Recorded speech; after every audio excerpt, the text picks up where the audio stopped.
খুব চমৎকার একটা প্রশ্ন। পাপ তো সবারই আছে, তো পাপ থাকার পরেও সোজা জান্নাতে চলে যাওয়ার উপায় কি? এটার উপায় হলো অটো পাস। এই যে করোনা ভাইরাসের কারণে স্কুলে ছেলেদেরকে, মেয়েদেরকে, আমাদের শিক্ষার্থীদেরকে অটো পাস করে দেওয়া হয়েছে না?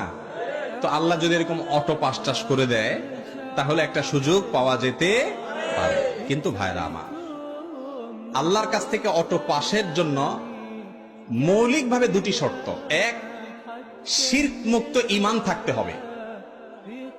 যদি ঈমানের মধ্যে শিরক থাকে তাহলে সেক্ষেত্রে কোনো অবস্থাতে অটো পাসের কোনো সুযোগ নাই।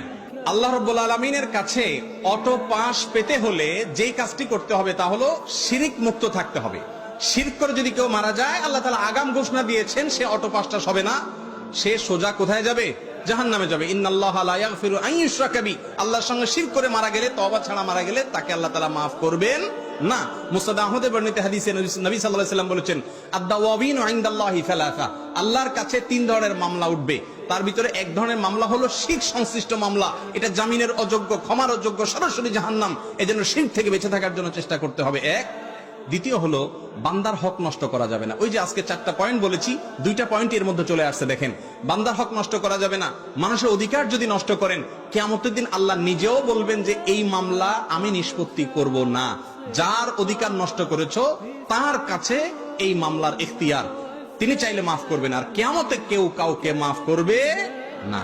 নিজের বাবাও ছেলে মেয়েকে মাফ করবে না। ইয়াউমা ইয়াফিরুল মারউ মিন আখিহি ওয়া উম্মিহি ওয়া আবি। এজন্য ভাইরা আমার, যদি গুনাহ করেও সোজা জান্নাতে যেতে চান, এক, শিরক থেকে বেঁচে থাকবেন। 2, মানুষের হক নষ্ট করবেন না। আর 3, সর্বক্ষণ তওবাকে নবায়ন করবেন। কিছুক্ষণ পর পর বা প্রতিদিনই আল্লাহর কাছে লজ্জিত হয়ে মাপ চাইবেন এবং চেষ্টা করবেন গুনাহ ছাড়ার। এই কসরত যদি করতে করতে থাকেন, ইনশাআল্লাহ আশা করা যায় পাপের পরেও আল্লাহ তাআলা মাফ করে জান্নাত দিবেন।